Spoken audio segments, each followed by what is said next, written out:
Hey, what's up, guys? I want to do a quick video discussing the topic that's on everyone's mind in the real estate world, whether you are a buyer, a seller, an agent, a lender, whatever it is, that is interest rates, mortgage interest rates.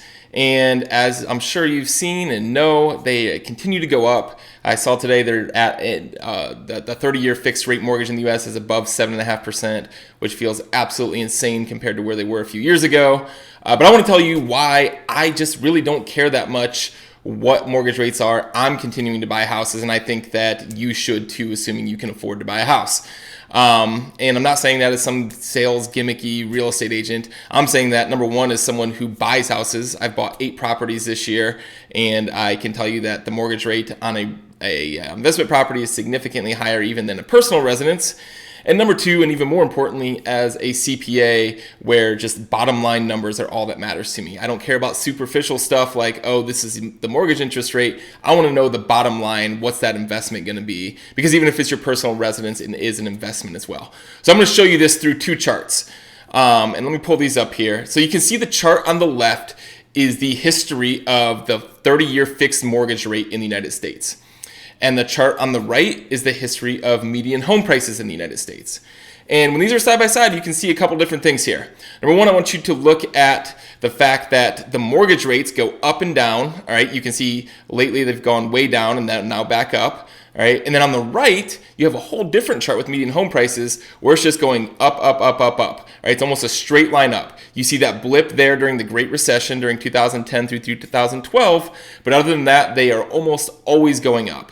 Okay, because in the US, home prices very, very, very rarely go down. You can look at the Great Recession, you can look at the Great Recession, times where there's extreme job loss. Other than that, they just continue going up. And you can see it's not at all correlated to interest rates. Right? A lot of people thought once these mortgage rates started going up, we were going to see this home crash. Right? It does not happen. As you can see, mortgage rate or median home prices continue going up even as mortgage rates go up.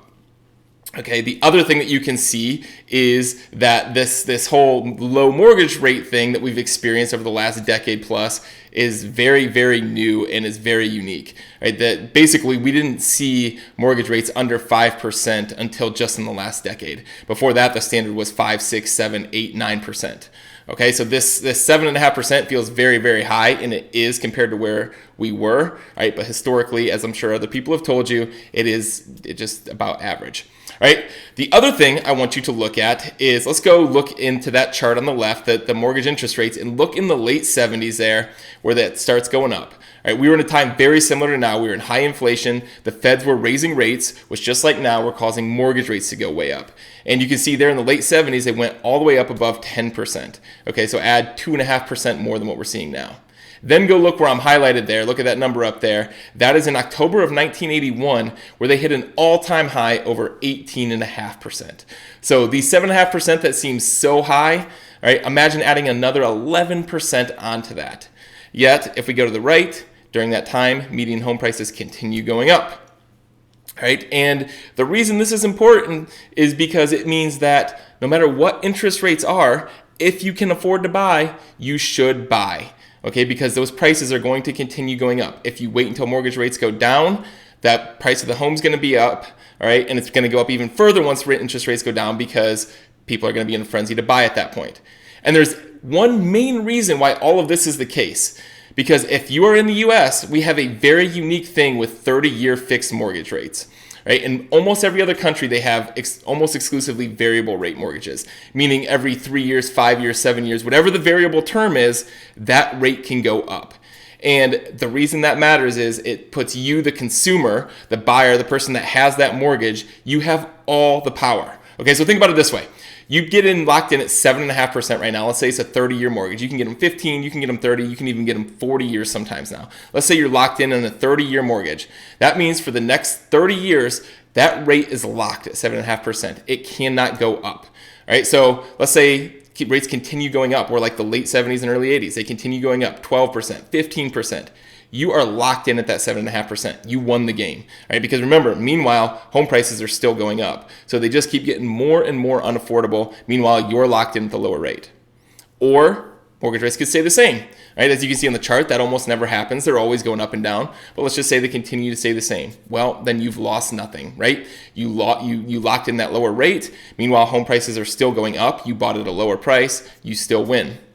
Now let's say that mortgage rates go down. As we can see, they often do go back down. And at some point, mortgage rates will likely go back down. Maybe it's a year from now. Maybe it's 7 years from now. Who knows? All right, but let's say they eventually go back down. Well, in most mortgages, there is no prepayment penalty. Now you just refinance, and now you get the lower rate, the same rate that these people are buying at while it's low get. Okay, so there's no loss. You'll pay a refinance fee in most cases. All right, but there's no losing. If the rate goes down, you refinance. If the rate goes up, you won because you're locked in. In the meantime, home prices are continuing to go up.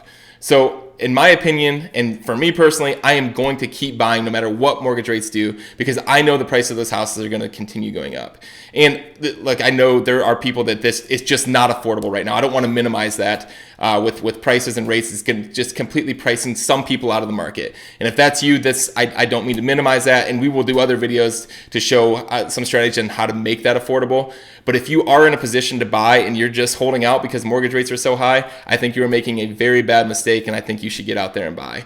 And here's my challenge to you. If you don't believe that, go find somebody you know that bought a house in the late 70s and early 80s. They were brave enough to buy it when mortgage rates were 15, 18%. And find someone that still owns that house today and see if they regret buying it. Because guess what? Over that time, the median home price back then was $69,000. Today it's $430,000, which means the value of their house has went up over 6 times on average. For some people, it's went up 10 times, 20 times, whatever it is. All right, so ask them if they regret buying that house when mortgage rates were so high, and then see if you're going to regret it in 10 years if you didn't buy.